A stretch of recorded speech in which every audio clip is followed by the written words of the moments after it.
ದುಡ್ಡು ಅಧಿಕಾರ ಇದ್ರೆ ದುನಿಯಾ ಅನ್ನೋ ರಾಜಕಾರಣಿ ಮತ್ತು ಅವರ ಮಕ್ಕಳು ಏನ್ ಮಾಡಿದ್ರು ನಡೆಯುತ್ತೆ ಅನ್ನೋ ಮನಸ್ಥಿತಿ ಇಟ್ಕೊಂಡಿದ್ದಾರೆ.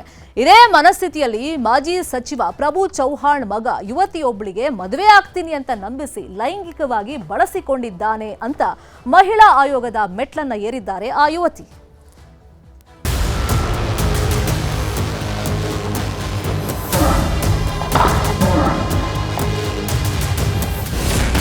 ಮಾಜಿ ಸಚಿವನ ಪುತ್ರನ ವಿರುದ್ಧ ಲೈಂಗಿಕ ದೌರ್ಜನ್ಯ ಕೇಸ್. ಮಹಿಳಾ ಆಯೋಗದ ಮೆಟ್ಟಿಲೇರಿದ ನೊಂದ ಯುವತಿ. ಬೀದರ್ನ ಔರಾ ಶಾಸಕ ಪ್ರಭು ಚೌಹಾಣ್ ಮಗನ ವಿರುದ್ಧ ಗಂಭೀರ ಆರೋಪವೊಂದು ಕೇಳಿಬಂದಿದೆ. ಮದುವೆ ಆಗುವುದಾಗಿ ನಂಬಿಸಿ ಲೈಂಗಿಕವಾಗಿ ಬಳಸಿಕೊಂಡು ವಂಚಿಸಿದ್ದಾನೆ ಅಂತ ಯುವತಿಯೊಬ್ಬರು ಮಹಿಳಾ ಆಯೋಗದ ಮೊರೆ ಹೋಗಿದ್ದಾರೆ. ಮಹಾರಾಷ್ಟ್ರ ಮೂಲದ ಯುವತಿ ಜೊತೆ ಶಾಸಕ ಪ್ರಭು ಚೌಹಾಣ್ ಪುತ್ರ ಪ್ರತೀಕ್ ಚೌಹಾಣ್ ನಿಶ್ಚಿತಾರ್ಥವಾಗಿತ್ತು. 2023ರ ಡಿಸೆಂಬರ್ 25ರಂದು ಬೋಂತಿ ತಾಂಡಾದ ನಿವಾಸದಲ್ಲಿ ನಿಶ್ಚಿತಾರ್ಥ ಅದ್ಧೂರಿಯಾಗಿ ನೆರವೇರಿತ್ತು.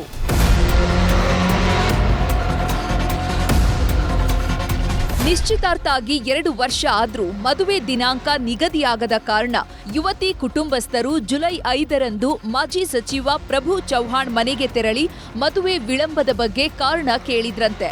ಈ ವೇಳೆ 2 ಕುಟುಂಬಗಳ ಮಧ್ಯೆ ಗಲಾಟೆಯಾಗಿದ್ದು ವಿಡಿಯೋ ಕೂಡ ವೈರಲ್ ಆಗಿದೆ.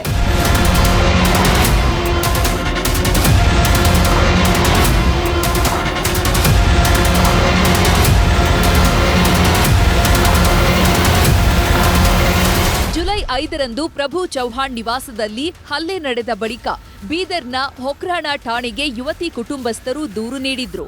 ಆದರೆ ಪೊಲೀಸರು ದೂರು ಸ್ವೀಕರಿಸಿರಲಿಲ್ವಂತೆ. ಹೀಗಾಗಿ ಜುಲೈ 17ರಂದು ಮಹಿಳಾ ಆಯೋಗಕ್ಕೆ ದೂರು ನೀಡಿದ್ದಾರೆ. ದೂರಿನಲ್ಲಿ ಸಚಿವರ ಪುತ್ರ ಪ್ರತೀಕ್ ಚೌಹಾಣ್ ವಿರುದ್ಧ ಗಂಭೀರ ಆರೋಪ ಮಾಡಿದ್ದು, ಮದುವೆಗೂ ಮುಂಚೆ ಹೊಂದಾಣಿಕೆ ಆಗಲಿ ಅಂತ ಮಹಾರಾಷ್ಟ್ರದ ವಿವಿಧ ಕಡೆ ಇಬ್ಬರನ್ನು ಕಳುಹಿಸಿದ್ರಂತೆ.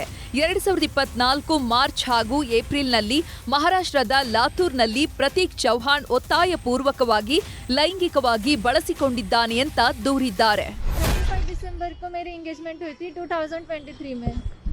तो अभी शादी की डेट के लिए गए थे तो वो शादी के लिए मना कर रहे हैं, इसलिए मैंने यहाँ पे महिला आयोग में मैंने कंप्लेन दी है. अभी देखते हैं वो क्या करते हैं. शादी के लिए रिफ्यूज कर रहे हैं, उनके रीजंस दे रहे हैं, पता नहीं आप करेंगे कल करेंगे बोल के 2 साल हो गए. अभी ಬೀದರ್ ಜಿಲ್ಲಾ ಎಸ್ಪಿಗೆ ಮಹಿಳಾ ಆಯೋಗ ಪತ್ರ. ತನಿಖೆ ನಡೆಸಿ ವರದಿ ನೀಡಲು 15 ದಿನಗಳ ಗಡುವು. ಮಹಿಳಾ ಆಯೋಗ ಪ್ರಕರಣವನ್ನ ಅತ್ಯಂತ ಗಂಭೀರವಾಗಿ ಪರಿಗಣಿಸಿದ್ದು, ಬೀದರ್ ಜಿಲ್ಲಾ ಎಸ್ಪಿ ಪ್ರದೀಪ್ ಗುಂಟಿ ಅವರಿಗೆ ಪತ್ರದ ಮೂಲಕ ವರದಿ ಕೇಳಿದ್ದಾರೆ. ಯುವತಿಯ ದೂರನ್ನ ನಿಯಮಾನುಸಾರ ಪರಿಶೀಲಿಸಿ ಸೂಕ್ತ ಕಾನೂನು ಕ್ರಮ ಜರುಗಿಸುವಂತೆ ನಿರ್ದೇಶಿಸಿದ್ದಾರೆ. ನ್ಯಾಯ ಮತ್ತು ರಕ್ಷಣೆ ಒದಗಿಸಿ ಕೈಗೊಂಡ ಕ್ರಮದ ಬಗ್ಗೆ 15 ದಿನಗಳ ಒಳಗಾಗಿ ಆಯೋಗಕ್ಕೆ ವರದಿ ಸಲ್ಲಿಸುವಂತೆ ಸೂಚಿಸಿದ್ದಾರೆ. ಸಂತ್ರಸ್ತ ಮಹಿಳೆಯ ಕುಟುಂಬಸ್ಥರು ತುಂಬಾ ಭಯಭೀತರಾಗಿದ್ದಾರೆ. ಚೌಹಾಣ್ ಎಷ್ಟು ಬಾರಿ ಶಾಸಕರಾಗಲಿ ಮಾಜಿ ಸಚಿವರಾಗಲಿ ಕಾನೂನು ಎಲ್ಲರಿಗೂ ಒಂದೇ.